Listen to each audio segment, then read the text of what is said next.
a negative deck. I have a video that's going to launch live alongside the stream. And so as you guys filter in, here in a second, we'll go through the kind of deck explanation or a high level overview of the deck.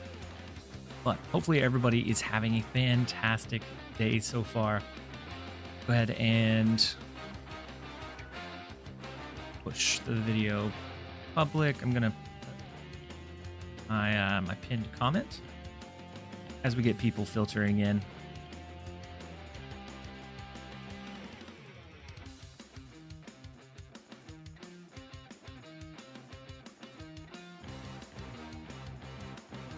And then the OG Imp, welcome in. Hopefully you're having a fantastic day so far.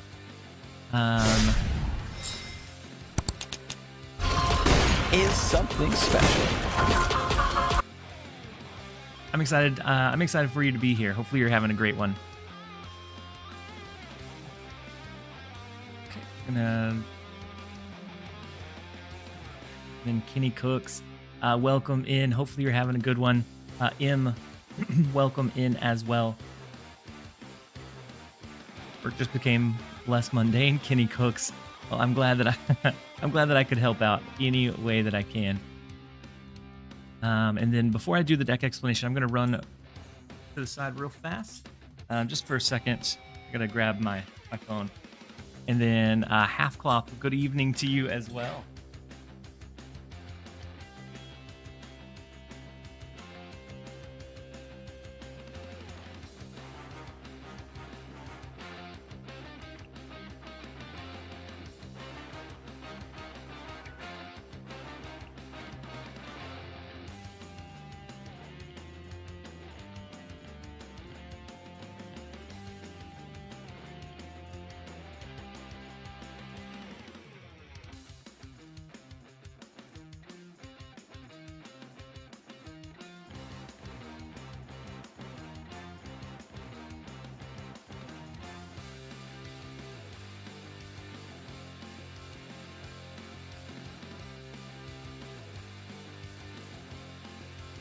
All right, we're back. I said I've seen this deck around. Excited to see it run. So far, in my testing, it did incredibly well. I like to a silly degree. I think I played 20 games with it last night,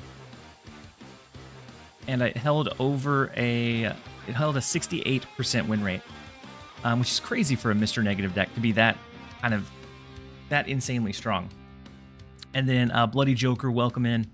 Sargini, we do have some negative shenanigans going on. And then Astral, you said I've been playing this negative deck forever. Probably my most played deck. You can still stay competitive even if you don't hit negative. I agree. That was one of my favorite things about it. 40 plus power Sage, it does.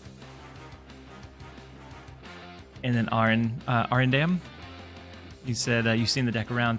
It's been floating around a little bit. There's been a couple of different versions. Some that use like an Iron Fist dagger to kind of elevate instead of the Sage line. But I think this one is a bit more consistent in general.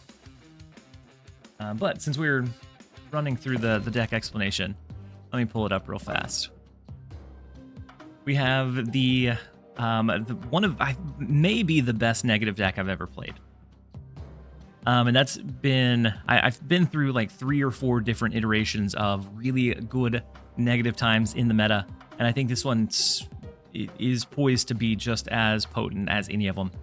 And so we start off with our ramp tools. We have both Psylocke and Ravonna to be able to get Mr. Negative down, potentially on 3. Or if you hit the Psylocke line, sometimes you're going to position your Wong on 4. We have the Cassandra Nova. It's great as a turn 3 play against certain decks, or if they're running Loki. It can even be a last turn drop into a Wong if you don't end up drawing into your Sage. And then we have the big targets that to be hit with negative. We have Mystique, Iron Man. Most of the time we're going to use Mystique on Wong in this build, but there are some times where we copy the Iron Man to make sure that we have the reach in all of the lanes that we need.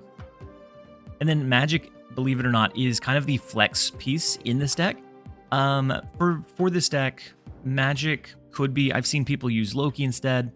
I've seen people use a Nihilus instead to be able to send back all of the like negative junk that we're seeing.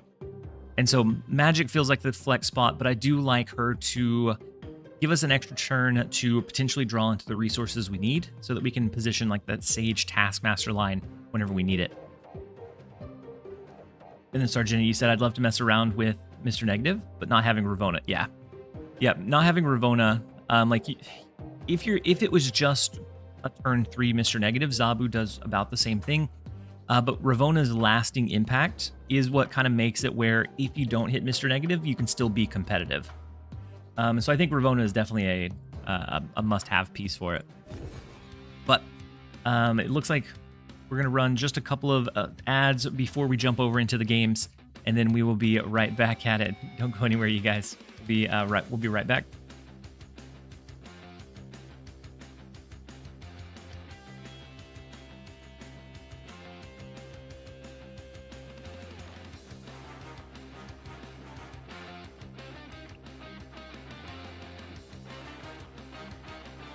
Gonna make